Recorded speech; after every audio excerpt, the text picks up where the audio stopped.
Bonjour, je vais vous faire la présentation du deck Rakdos Sacrifice qui m'a permis de passer mythique ce mois-ci. Donc j'ai pris une liste tout à fait classique avec 4 carcasses des égouts, 4 familiers de chaudron qui combattent avec le fort de l'envoûteuse et le diable du carnage. Bon, ça vous avez déjà dû le voir. 4 prêtresses des dieux oubliés, 4 bouchers pour mettre la pression, 3 enjambeurs. Là j'ai 2 portes étendues de Liliana. On peut mettre, c'était à la place de Appel d'une Thanatophile qui était initialement, mais là il y a tellement de limons du nécrophage qui enlève les créatures du cimetière que bon, cette carte on peut plus trop la jouer en ce moment. Donc là j'ai essayé avec porte-étendard de Liliana. Ça permet de piocher à chaque fois qu'une de vos bêtes est morte ce tour-ci. Donc ouais, ça fait un combo avec le chat, hein. Vous sacrifiez le chat, puis vous mettez la créature, ben, ça fait piocher au moins un. Sinon, ce qui est peut-être mieux en ce moment, alors j'ai essayé Judith, qui se trouve, pas, je sais pas où elle est, mais que Judith, voilà, ça fait comme le diable du carnage. Et sinon, voilà, c'est le faucheur de minuit, sûrement qui est le mieux actuellement. Ça permet de piocher à coup sûr. Donc le droit au premier-né pour piquer les bêtes qui coûtent 3 ou moins à l'adversaire et les sacrifier avec le fond d'envoûteuse ou avec l'enjambeur du malheur ou même la prêtresse. Et même avec Rite du village qui a un petit éphémère qui est arrivé avec un 21 et voilà, pour un noir en éphémère on sacrifie une bête, on pioche deux, donc c'est très bien. Dans la réserve, la crypte de Tormod, ben, c'est pour enlever ce qu'il y a dans le cimetière adverse, les Ouros par exemple. Acte cruel, il y a toujours plein de petites bêtes, même les Ouros ça fonctionne. Deux affres du remords parce que en face on a bien envie d'enlever les Hugin, les Nissa, tout ce qui est embêtant qu'on n'arrive pas à tuer facilement. Donc éliminé parce que pareil, il y a beaucoup de mono vert avec des petites créatures. Contre le match miroir, c'est très bien aussi. En prise délétère, j'ai rajouté parce qu'il y a énormément de bantes, de mono vert, de sultai, et donc il y a toujours des planeswalkers ou des créatures vertes à détruire. Et puis longue vue contre tous les planeswalkers. Ça peut aussi fonctionner contre l'immon nécrophage, hein, ça l'empêche de supprimer les cartes de votre cimetière. Et même contre les châteaux adverses, le château bleu ou le château blanc, voilà, ça l'empêche de s'activer. 4 régisors pourrissants parce que des fois on a des decks adverses avec des grosses créatures, donc on a envie d'avoir des plus grosses, ou alors des decks lents, donc on met ça pour aller beaucoup plus vite qu'eux. Et puis hop, un acte de trahison pour parfois c'est bien quand il y a plein de grosses créatures en face, à la place d'un droit au premier-né. Donc là, on va voir quelques subtilités de jeu, la meilleure façon d'exploiter toutes ces forces. Donc là, on voit dans cet exemple, par exemple, que en face, il y a des créatures qui sont déjà plus fortes que les miennes. Il a un limon nécrophage, notamment, qui va m'empêcher de sacrifier et ramener mon familier, parce qu'il va me l'exiler en échange. Donc, on va essayer de se débarrasser de ce limon. On va essayer de se débarrasser de ce collecteur qui, quand il va passer 4-4, va avoir le piétinement. Et lui, il a déjà le piétinement et en plus, il est protégé contre le multicolore. Donc avec le diable, on ne pourra pas lui mettre des dégâts. Donc là, on voit que j'ai un passage merveilleux, un diable dans ma main et que je pioche un droit au premier-né. Donc là, ce qui va se passer, c'est qu'il y a un play possible pour se débarrasser des 3 créatures adverses dans ce même tour. Juste donc avec potentiellement 4 mana. Donc je vais vous laisser essayer de trouver par vous-même. Donc si vous voulez sur la vidéo, vous mettez sur pause et vous regardez quelle est la façon dont vous procéderiez pour vous débarrasser des 3 bêtes adverses. Et après, quand vous voudrez, vous regarderez et vous aurez la démonstration que c'est tout à fait possible. Voilà, je vous laisse réfléchir.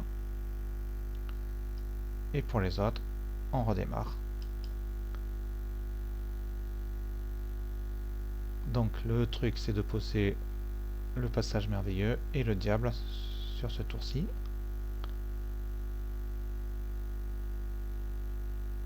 Avec le passage merveilleux, on va aller chercher une montagne.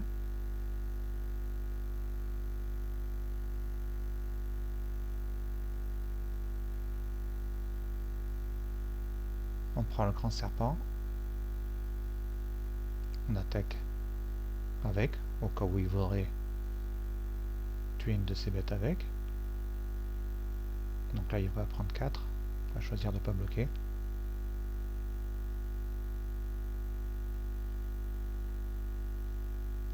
Ensuite, j'ai sacrifié. Là j'ai mis un dégât de plus, je sacrifie avec la capacité de l'enjambeur, je sacrifie. Hop, une fois de plus, l'aliment a disparu.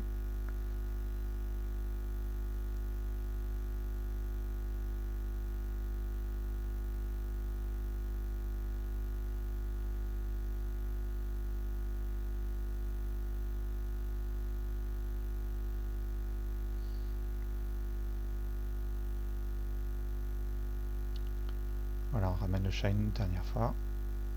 Et en face, voilà, il n'a plus de créature. Et en plus, on peut... Bon, et après, il a très vite concédé. Alors, dans cet second exemple, je suis en train d'attaquer avec une 2-1 et une 1-1. Et là, en flash, il me met une pieuvre de 2. Donc, il va choisir de bloquer mon chat. Et donc là, j'ai deux possibilités. Soit je sacrifie mon chat pour récupérer une nourriture qui permettra de le ramener plus tard. On voit que j'ai un diable dans la main, donc si je mets le diable ensuite et que je ramène le chat, je pourrais mettre qu'un seul point de dégâts à sa pieuvre, parce que j'ai sacrifié mon chat en premier, donc il n'aura pas mis de dégâts à la pieuvre.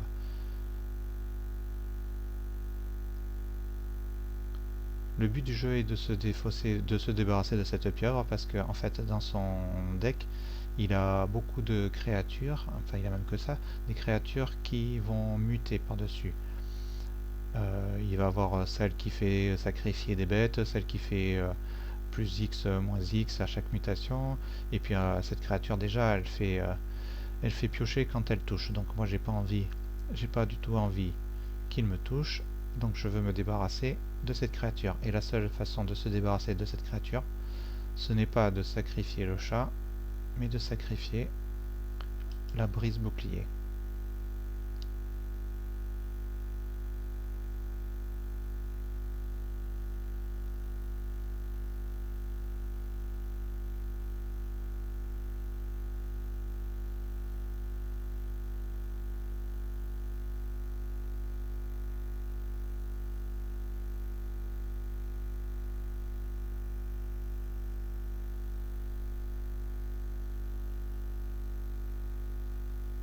Voilà, je me suis débarrassé de sa pieuvre. En plus, je pourrais ramener le chat par la suite. Et donc là, il ne pourra pas muter de créature parce qu'avec 4 mana, il ne peut pas poser une bête et la faire muter. Donc là, j'ai pris un gros avantage.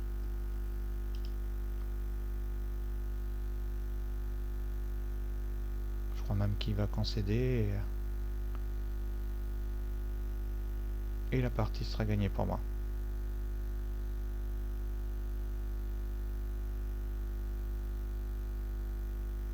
Là, je vais ramener mon chat. Ça va lui faire un point du chat plus un point du sacrifice. Il passe à 2.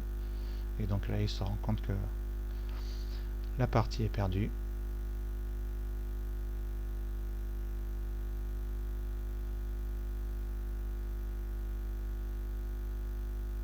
Voilà, et donc c'est la victoire. Donc vous voyez, c'est à...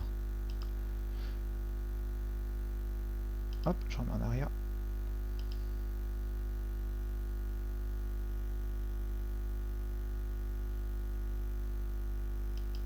Ça me permet d'être à 163e au top mythique à ce moment-là. Donc c'est un deck qui a quand même fait ses preuves.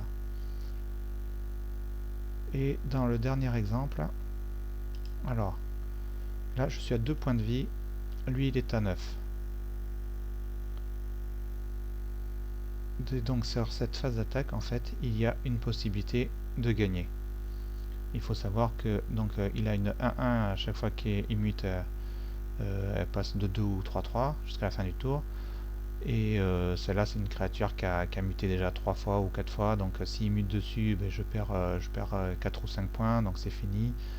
En plus, il y a dessus la bête qui fait sacrifier une bête adverse, et la bête qui fait renvoyer une bête adverse dans la main de son propriétaire. Donc si je gagne pas sur ma phase d'attaque, c'est fini pour moi. Et donc là, vous pouvez réfléchir, mais il y a une façon en fait de gagner. Donc pareil, vous mettez sur pause si vous voulez réfléchir. Sinon, voilà la solution. On commence par gagner des points de vie. On commence par gagner des points de vie, ce qui permet de ne plus avoir de défenseur en face. Ensuite, on attaque.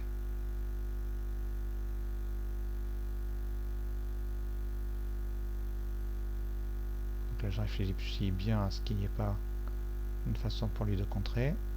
Voilà, je lui mets 4 de plus. On sacrifie, ça fait 2 plus 1, 3.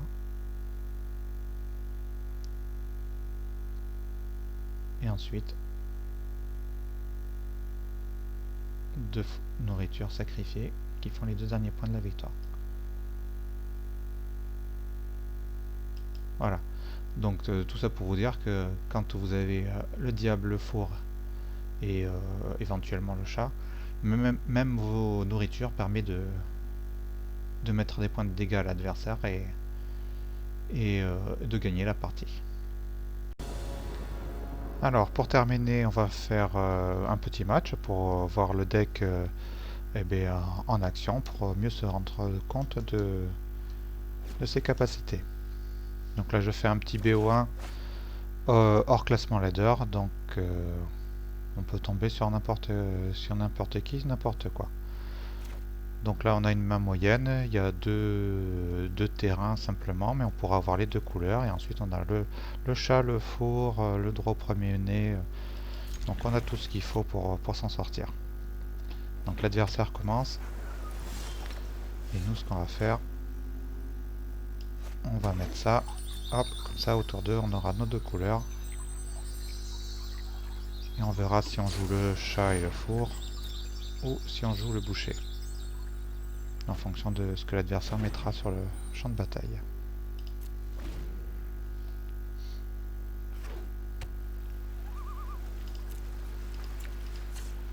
Et il ne met rien.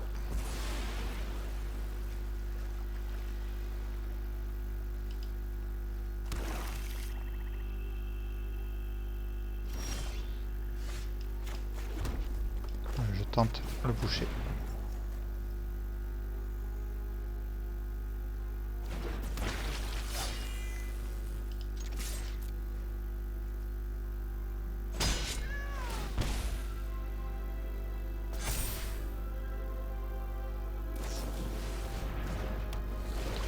Donc là ça va être pas mal de lui prendre sa créature, de la sacrifier derrière.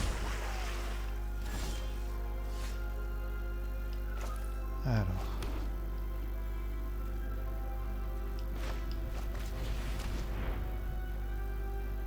Est-ce que c'est contré? Non. Est-ce que c'est contré?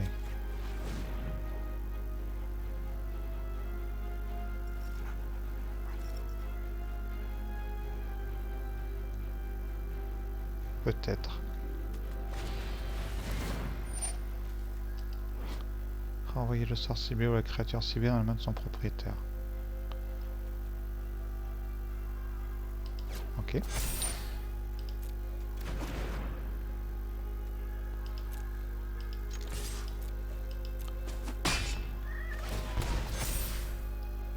Et puis un petit chat, hop. Ça bloquera ces grosses bébêtes. Donc tant que l'adversaire n'a pas de piétinement, peut avoir une 12-12, ça me gêne pas. Hop, je bloque avec le chat, je sacrifie, je le ramène.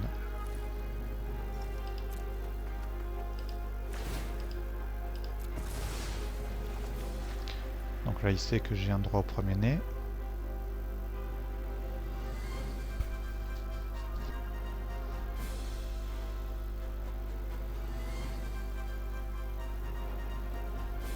Il va peut-être me renvoyer le boucher en main.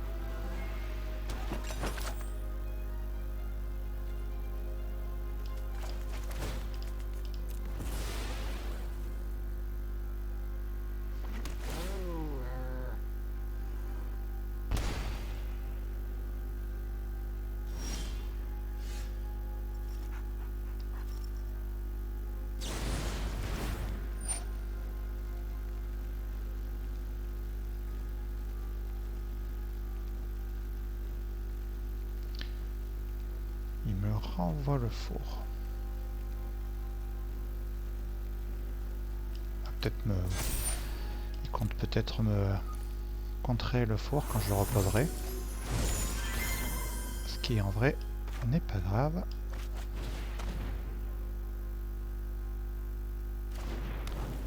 Bon, il ne fait pas. On essaye.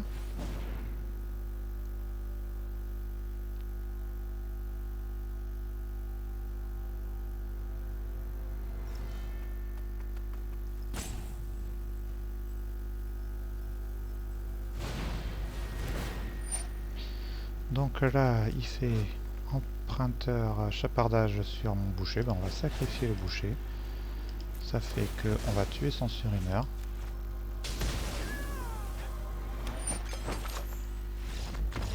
Voilà.